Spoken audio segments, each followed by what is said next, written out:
Crypto fans, we got some shenanigans happening in the market. XRP fans, I got some groundbreaking news to share with you, and Brad is super excited.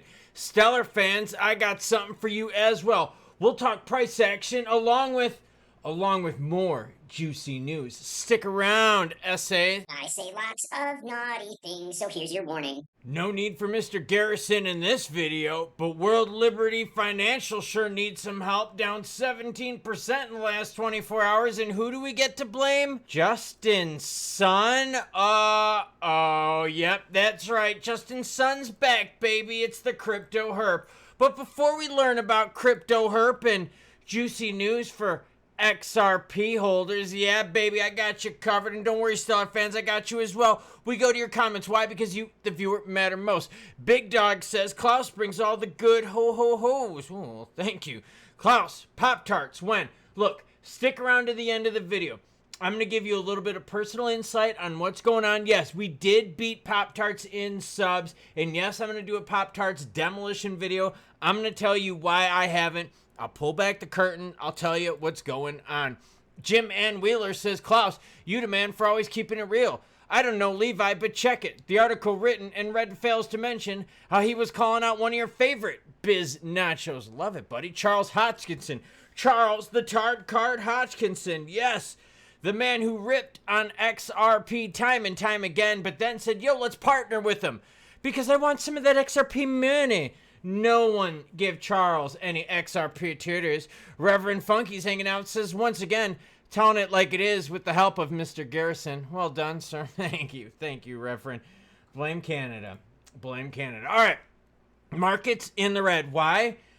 I think the market might be coming to grips with the fact that we might not be getting cuts from Jerome. Now, that being said, the market expects it in terms of an odds thing. Y'all are expecting it too. I'm not expecting. I think he's going to pause one more time. I do. I think he's going to be a prick.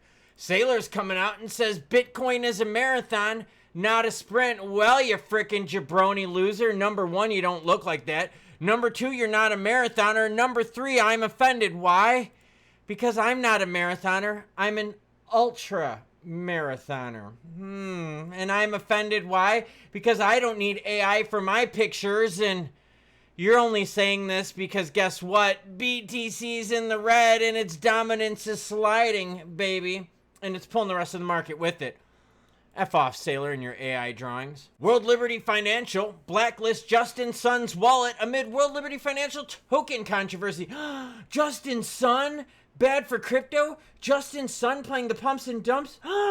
Who would have thought? The rumored move comes days just after the World Liberty Financial token began public trading on major exchanges. And look at that juicy price action. Pumperoni and Dumperoni. World Liberty Financial says it believes an exchange has been using user tokens to sell and suppress World Liberty Financial's price. The project did not name the platform, but Tron's founder is World Liberty Financial's largest outside investor. He invested $75 million and accumulated around 3 billion tokens worth nearly 900 million last week. At launch, 600 million of his tokens were unlocked, but Sun publicly claimed he had no intention to sell. But wait. Then we find out that Sun and wallets linked to Sun transferred over 9 million worth of it right away. So now they blacklisted his wallets.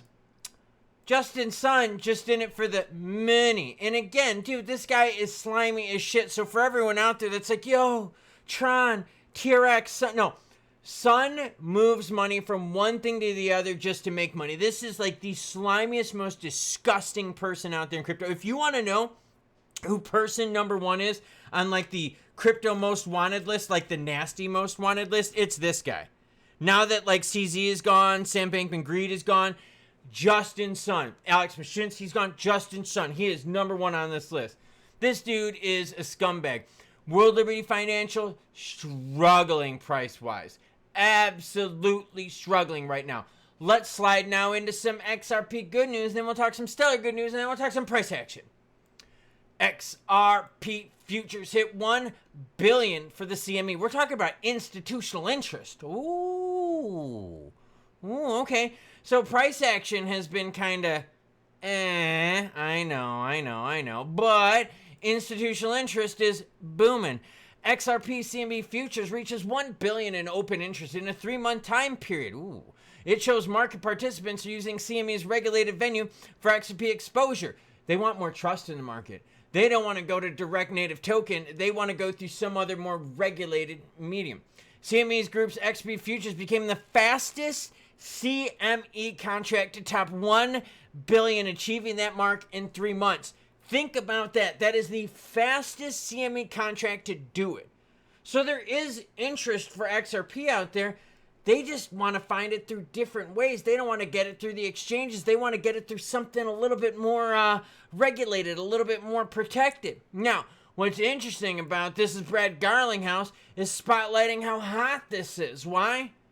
Because several months ago on May 19th, Brad said, the launch of regulated XRP futures marks a key institutional milestone for XRP, and very excited to report that Hidden Road cleared the first block trade on CME at that opening.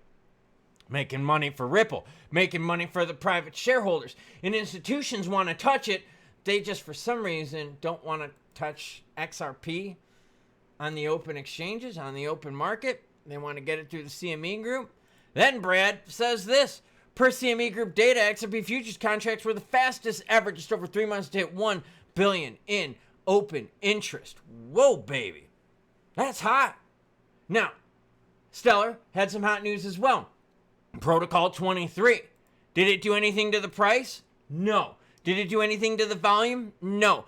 Did it make Stellar's chain better? Yes. Did it do better for the ecosystem? Yes. Did it keep Stellar in the news for a day or two? Yes, it did. Will it do anything for the price? No, it won't. Does it help with transactions and so forth? Yes, but you need people using your product in order to help with transactions. It's like building an 8-lane highway when you only have like 1 or 2 cars an hour driving on it. It's cool to have, but you need the traffic, right? Or you're just building a big-ass highway that no one's using. Now, that being said, I love progress, but where's the price action progress? The price action comes with regs. Look at Stellar. 1-year chart. See that big pumperoni in November? What happened in November? Oh, yeah, elections. Because we were getting a shift in regulatory environment. Pro-crypto people. When was this next big pump? Oh, in January in Crypto Week. Oh, yeah. So regs. Stellar's biggest pump comes when? Change in regulatory environment. So when is Stellar's next biggest pump going to come? When we get more stuff happening with regs. So, ecosystem news does not move the needle. Ecosystem news does help, though, what? The ecosystem does help the builders, does help the chain, does not help with the money. Speaking of money, overall crypto volume starting to slow down quite a bit here. 142 billion right now, kind of off from the last several weeks in terms of volume. You could see the chart right here. Some of these volumes are kind of starting to slow down. We had some big kid volumes here not too long ago. 14th of August, whoa, some big numbers in here. 252 volume, 286, 266, 291. You go to some of the numbers around here, 181, 176, 172, 156. So you can tell we're really starting to slow down. BTC takes a little slide, takes the rest of the market with it. XRP, 1-month chart, shows that slide. Yeah, some players took profits at the 330 mark, and what have they been doing since? Taking profits. Why? In case Jerome Powell doesn't give us the rate cuts. Oh, okay. And in case we don't get the regs in September, what's the biggest story for XRP? Regs, everyone. Regs as well. Yes, there's some big news here with XRP CME futures, but that's the institutional CME futures contract stuff. That doesn't help native price token. If it did, you would see what? Some price action reflective on this, especially when what? First, or the biggest or the fastest you've ever seen hit 1 billion for futures. But it doesn't help the price, does it? So again, helps the ecosystem, helps put a feather in the cap, helps Ripple as a company, helps the private shareholders, but again, doesn't help native token. Slithery slimy Justin Sun at it again. Dude, this guy has moved money from one thing to the next, and I swear he would move his mom if it meant making a profit. He probably has, and He probably did it using other people's wallets. Now, that being said, news is news. Some news brings you price and some news brings you ecosystem development. Some news is just that, good for the ecosystem. CME future stuff. Is that cool? Yeah, I think it's cool. Protocol 23 for Stellar, is that cool? Yeah, I think it's cool. Improvement for the chain? Sure. Fastest ever contract to 1 billion for Ripple? Awesome. Do either of those stories help the price? No. Bigger macros do. Regs news does. Now, that being said, it both helps keep them what? Relevant in the news. And that's one of the biggest battles you got to fight in crypto. What's also relevant in the news in crypto? Melting faces like World Liberty Financial, which has a problem of the, yes, aforementioned Justin Sun, which, yeah, hand caught in the cookie jar again. Look, here's the deal, everyone. Volatility, risky market, crypto. That's what you're going to have until regs come in. And even when regs come in, you're going to have a whole bunch of players trying to circumvent those regs. You're also going to have a bunch of players that don't want to play by those regs, and they're going to test the boundaries of the government and say, hey, are you going to slap my wrist? What's the penalties? See what I'm saying? Yeah, that's the deal.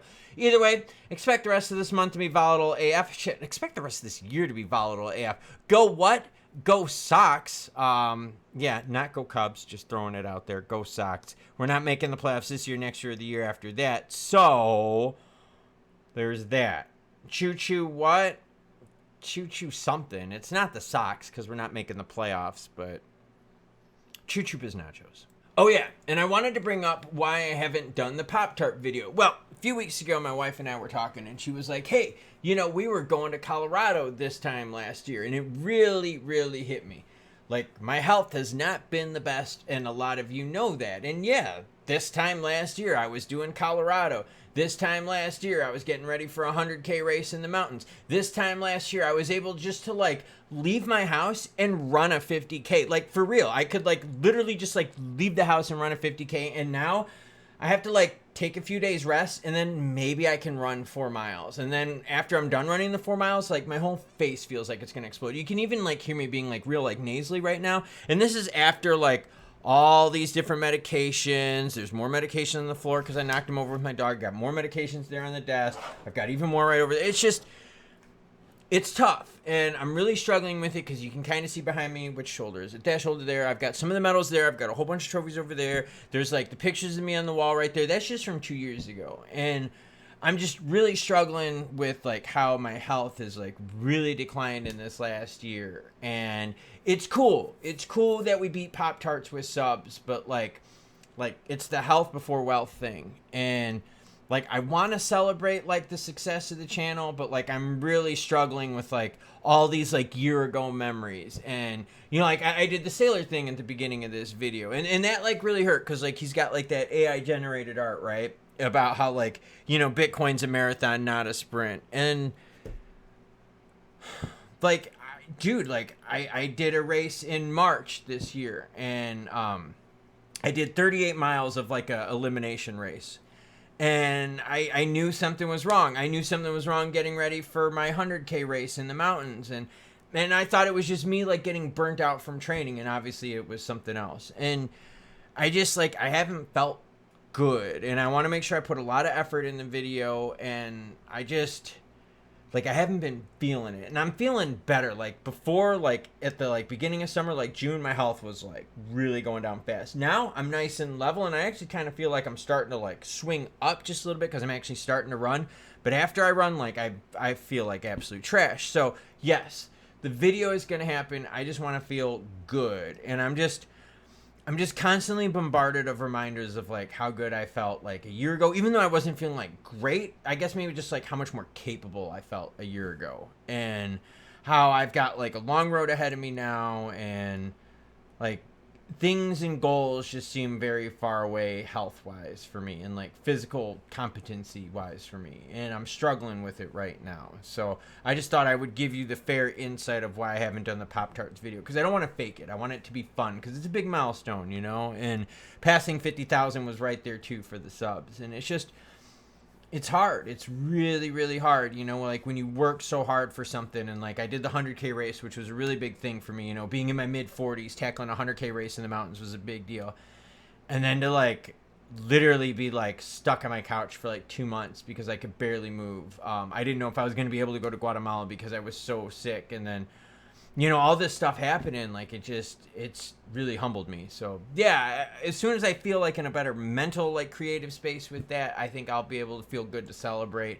But for now, I'm just trying to like get my strength back to me. I'm trying to feel more me. So like I said, as soon as I get to more me, I'll start like getting into that creative spirit. But even now, like talking to you, you can like hear me swallowing, like, cause all this stuff from like my sinuses and like my ears are popping every time like I swallow. It's just I'm just not me. And like like the medications like help like temporarily, and like it's just I don't know. It's frustrating. So there's your insight. I promised you I would tell you. There it is. End of the video. Tell you.